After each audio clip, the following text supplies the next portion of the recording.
అందరికీ నమస్కారం. ఈ రోజు మనం ఒక చాలా ప్రత్యేకమైన విషయం గురించి మాట్లాడుకోబోతున్నాం. ప్రపంచవ్యాప్తంగా కోట్లాది మంది ప్రతిరోజు పఠించే ఒక పవిత్ర స్తోత్రం. దాని గురించి మనందరికీ తెలిసే ఉంటుంది.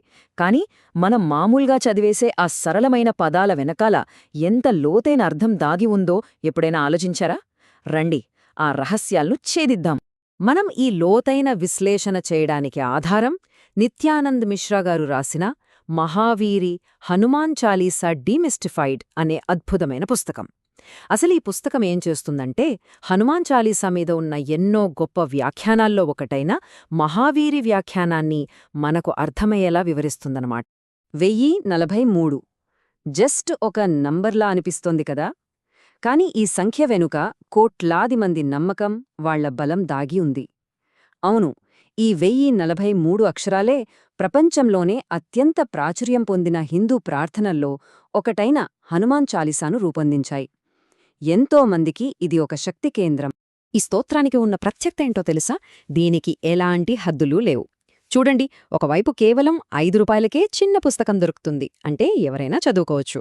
మరోవైపు ఏకంగా 40,000 రూపాయలు పెట్టి బంగారంతో రాయించుకున్న ప్రతులు కూడా ఉన్నాయి. అంటే పేద ధనిక అనే తేడా లేకుండా సామాజిక ఆర్థిక భేదాలను చెరిపేసి అందర్నీ చేరిందన్నమాట. ఇది కేవలం ఒక ప్రార్థన మాత్రమే కాదు, ఇది ఒక గ్లోబల్ యాంథమ్. ఆలోచించండి, పండిట్ జస్రాజ్ లాంటి దిగ్గజాల దగ్గరుంచే లతా మంగేష్కర్ గారి వరకు ఎందరో గొప్ప కళాకారులు దీన్ని పాడారు. హిందీ, బెంగాలీ, మన తెలుగు, తమిళం ఇలా ఎన్నో భాషల వాళ్లు రోజూ పఠిస్తారు. గొప్ప గొప్ప పండితుల నుంచి మొదలుపెడితే అత్యంత సామాన్యుల వరకు. అంతేనా, మనవాళ్లు వెళ్లిన ప్రతీ చోటకి, ప్రపంచంలోని నలుమూలలకి ఇది పాకిపోయింది. సరే, ఇంత గొప్ప చరిత్ర, ఇంత ప్రాచుర్యం ఉన్న ఈ హనుమాన్ చాలీసా గురించి కొన్ని బేసిక్స్ తెలుసుకుందాం. ఆ 43 శ్లోకాల ప్రపంచంలోకి మన ప్రయాణం మొదలుపెడదాం. అసలు హనుమాన్ చాలీసా అంటే ఏంటి? సింపుల్గా చెప్పాలంటే, ఇది 16వ శతాబ్దంలో గోస్వామి తులసిదాస్ గారు హనుమంతుణ్ణి కీర్తిస్తూ అవధీ భాషలో రాసిన 43 శ్లోకాలొక స్తోత్రం. ఓకే, బేసిక్స్ అయితే తెలిసాయి. కానీ ఇక్కడే అసలు విషయముంది. పైకి చాలా సింపుల్గా కనిపించే ఈ శ్లోకాల వెనుకున్న అసలైన, లోతైన అర్థాన్ని వెలికితీసే ప్రయత్నం చేద్దాం. చూడండి, చాలీసాని చాలామంది చదువుతారు, కరెక్టే. కానీ అందులో దాగి ఉన్న పండితులు మాత్రమే చెప్పగల లోతైన విషయాలు చాలా తక్కువ మందికే తెలుసు. ఎందుకంటే మనకు దొరికే మామూలు అనువాదాలు జస్ట్ పైపైన మీనింగ్ చెప్తాయి. కానీ అస్సలైన లోతు తెలియాలంటే టీకా అని పిలిచే మన సాంప్రదాయ వ్యాఖ్యానాలను ఆశ్రయించాలి. అప్పుడే అసలు విషయం బయటపడుతుంది. ఇక్కడే మన కథలోకి వస్తోంది మహావీరి వ్యాఖ్యానం. స్వామి రామభద్రాచార్య గారు రాసిన ఈ వ్యాఖ్యానాన్ని డాక్టర్ రామచంద్ర ప్రసాద్ ఏమన్నారంటే, ఇదే హనుమాన్ చాలీసాకు బెస్ట్ వివరణ అని చెప్పారు. సో మనం ఈరోజు చాలీసాలో దాగి ఉన్న రహస్యాలను అన్లాక్ చేయడానికి ఈ మహావీరి వ్యాఖ్యానాన్ని ఒక తాళం చెవిలా వాడబోతున్నామన్నమాట. సరే, ఇంత గొప్ప వ్యాఖ్యానం అంటున్నాం కదా, ఆ లోతు ఎలా ఉంటుందో ఒక చిన్న ఉదాహరణతో చూద్దాం. చాలీస మొదట్లోనే ఉండే 2 దోహాల్ని తీసుకుని వాటిని కొంచెం డీప్గా పరిశీలిద్దాం. మొదటి లైన్, శ్రీ గురు చరణ సరోజ రజ నిజ మన ముకుర సుధారీ. మామూలుగా దీని అర్థమేంటంటే, నా గురువుగారి పవిత్ర పాద పద్మాల ధూళితో నా మనస్సు అనే అద్దాన్ని శుభ్రం చేసుకుని అని. ఇక్కడ అసలు పాయింట్ ఏంటంటే, మనస్సుని ఒక అద్దంతో పోల్చడం. ఇది చాలా ముఖ్యమైన మెటఫర్. మంచిది, మనస్సుని అద్దం అన్నారు, కాని దాన్ని శుభ్రం చేయాల్సిన అవసరమే వచ్చింది? దానికి సమాధానం వ్యాఖ్యానంలో అద్భుతంగా చెప్పారు. మనసు అనే అద్దం మీద ఇంద్రియ సుఖాలు అనే నాచు పట్టేసింది. వావ్, ఎంత పవర్ఫుల్ లైన్ కదా! ఆ అద్దంలో దైవం ప్రతిబింబించాలంటే ముందు ఆ నాచని శుభ్రం చేయాలి కదా, అది సంగతి. ఇంకో విషయం చూడండి, శ్రీగురు అనే ఒక్క పదంలోనే ఎంత లోతుందో. వ్యాఖ్యానం ప్రకారం దీనికి 2 అర్థాలున్నాయి.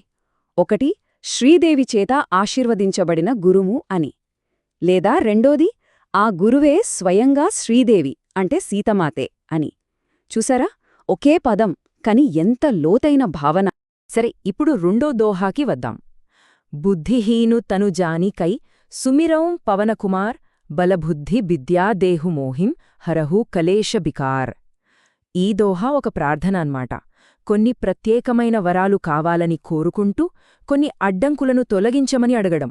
ఇంతకీ ఆ కోరే 3 వరాలేంటి చూద్దాం. మొదటిది బల, అంటే మామూలు శారీరక బలం కాదు, కోరికలు ఆవేశాలు లేని ఆధ్యాత్మిక బలం. రెండవది బుద్ధి, అంటే దైవం మీద మాత్రమే దృష్టి పెట్టే వివేకవంతమైన బుద్ధి. ఇక మూడవది విద్య, అంటే జ్ఞానం, మనల్ని ముక్తివైపు నడిపించే జ్ఞానం. చూసారా, వ్యాఖ్యానం ప్రతి పదానికి ఎంత స్పెసిఫిక్ మీనింగ్ ఇస్తుందో. వరాలు అడగడమే కాదు, ఈ ప్రార్థన మనలో ఉన్న 11 శత్రువులను తొలగించమని కూడా కోరుతుంది. అవేంటంటే 5 క్లేశాలు, అంటే అజ్ఞానం, అహంకారం, కోరిక, విరక్తి, మరణభయం. అలాగే 6 వికారాలు, కామం, క్రోధం, లోభం, మోహం, గర్వం, అసూయ. ఇవన్నీ మన మనసులో ఉండేవే కదా. ఈ ప్రార్థనలో ఎంత సైకలాజికల్ డెప్త్ ఉందో ఇక్కడే అర్థమవుతుంది. ఇప్పటివరకు మనం చూసింది జస్ట్ 2 దోహాల్లోని లోతు మాత్రమే. మరి మిగిలిన శ్లోకాల సంగతేంటి? అసలు ఈ 43 శ్లోకాలకున్న అసలైన పవరేంటి? దీనికి ప్రపంచవ్యాప్తంగా ఇంత ఆదరణ ఎందుకొచ్చింది? ఇప్పుడు ఆ విషయం గురించి మాట్లాడుకుందాం. సో మనకొక విషయం క్లియర్గా అర్థమవుతోంది. హనుమాన్ చాలీసా శక్తి కేవలం దాన్ని చదవడంలోనే లేదు, దాని ప్రతి శ్లోకంలోనూ దాగి ఉన్న ఇలాంటి లోతైన మల్టీలేయర్డ్ మీనింగ్లో ఉంది.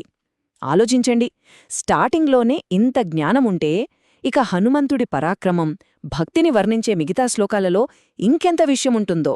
మనమిందాక మాట్లాడుకున్న పుస్తకం ముందు మాటలో ఒక వాక్యముంది, అది ఈ విషయాన్ని పర్ఫెక్ట్గా చెప్తుంది. లెక్కలేనంతమంది హిందువులకు ఇది ఆశ, శాంతి, బలం, ఆధ్యాత్మికతకు ఒక మూలం. నిజమే కదా? కోట్లాది మంది జీవితాల మీద ఇది ఎంత పాజిటివ్ ఇంపాక్ట్ చూపిస్తుందో ఈ ఒక్క వాక్యం చాలు చెప్పడానికి. సరే, ఈ విశ్లేషణను ఒక చిన్న ఆలోచనతో ముగిద్దాం. మనం రోజూ ఎన్నో పఠిస్తాం, ఎన్నో మంత్రాలు చదువుతాం, కాని ఎప్పుడైనా వాటిలోపలికి వెళ్ళి చూసామా? మనం మామూలుగా అనేసే ఆ మాటల్లో, ఆ శ్లోకాల్లో ఇంత లోతైన అర్థం దాగి ఉంటుందని ఊహించామా? మనకు బాగా తెలిసినవి అనుకున్న ఎన్నో విషయాల్లో ఇంకా తెలుసుకోడానికి ఎంత మిగిలి ఉందో కదా.